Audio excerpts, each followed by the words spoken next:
Hey everyone, Kristian Gorman here again from 933. You remember last week we talked about basic color correction and I took you through all the steps with using a curves dialog box to achieve basic color correction. And this week, kind of tagging off that, I'm going to show you how to find the midtone or the neutral gray in the photo. So when you're using your curves dialog box, you'll be able to more accurately find that and it'll take all of the guesswork out of it. Now jumping right off, again, you don't want to work with your wallpaper behind your image, especially if it's bright and colorful, because it will kind of tweak your eye, trick your eye out a little bit, and it won't allow you to see the correct colors in your photo. So to create a neutral gray behind that, the quick key in Photoshop is F. You can hit it once or you can hit it twice. Either way it works. I like using it twice because it allows me to move my image around if need be.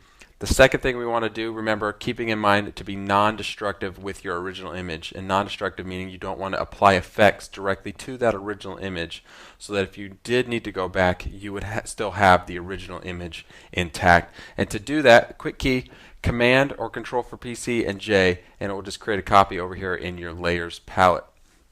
Now the next thing we want to do, we want to create an empty layer that we're going to fill with 50% gray. So the quick key to create an empty layer is Command or Control for PC, Shift N. And up pops this dialog box and you can just type gray and hit OK. And over here in your layers palette you'll see it created that empty layer. Now the next step to fill that with the 50% gray, you can hit Shift Delete. Up pops this fill dialog box. I don't know if it defaults to 50% gray, but you have all these options. So if it says anything but 50% gray, go ahead and click on that, choose 50% gray, hit OK. Once you hit OK, we're going to go over here and to the right at the top of the layers palette, and there's these composite modes or blending modes. And basically it's each one of these things does a different thing to your image, but it's basically blending layers together. That's what they're used for. And we're going to pick difference.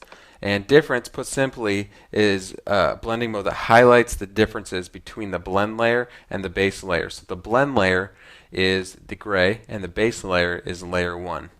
Now the next thing we're going to do, we're going to go down here to this half-moon button right here, and these are called adjustment layers.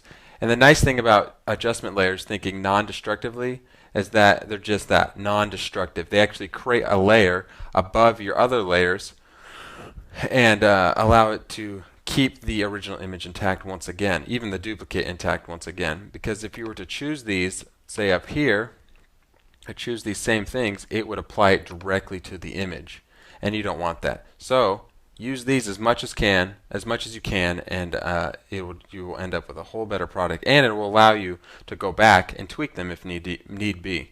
So going down here, we're going to click Threshold. Up here, threshold level 128. We're going to drag that all the way to the left, as far as it goes to the left. 1. Now once it's got it there, you can just use your arrows. See the one's highlighted, so you can use your arrows to kind of up that value.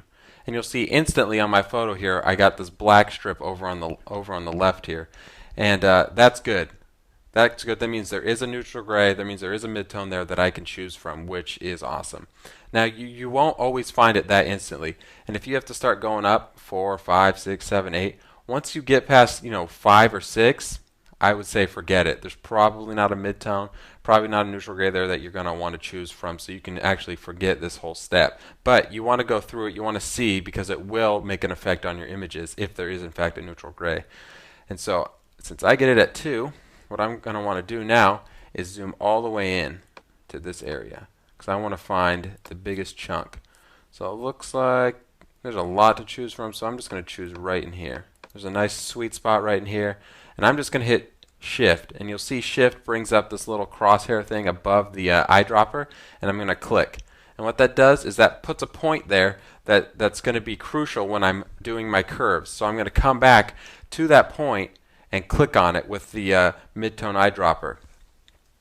So I got that. You can click OK, and then what you're going to want to do is just simply delete these 2 top layers. So the threshold, delete, gray, delete. Not needed anymore now that we have found that. And you'll see it has disappeared, but once you add your curves layer, that will reappear, and I will show you here in a second really quick. If you want to see the full explained tutorial on basic color correction, you can go back and watch last week's, but just to show you how it comes into play, I'm just going to go through it here really quick. So I'm going to pick my curves adjustment layer. I'm going to find where that black is here.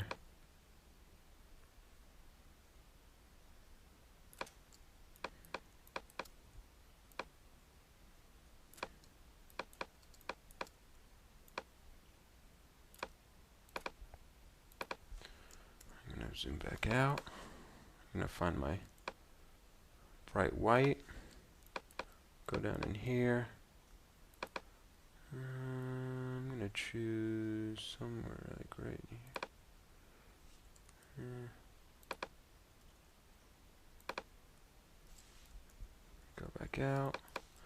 And now I'm going to do, final step, I'm going to pick my mid-tone gray. And you'll see that point right here has popped up. It's marked that spot, so I know where exactly it is, and I can come back to it with my mid-tone gray eyedropper and just click it, and it's as accurate as possible. It takes all the guesswork out of it. It's a very simple step. Probably take you maybe 2-3 minutes tops, especially once you get it down. And that's basically it. Click OK, and you'll notice, since I used the curves adjustment layer, that I can turn it on and off, and I can go back in and adjust it if need be. So that's it. Again, if you want to see last week's tutorial on basic color correction where I walked you through each step, you can go back to last week's and check that out. This is Kristian Gorman from 933, and I will see you later.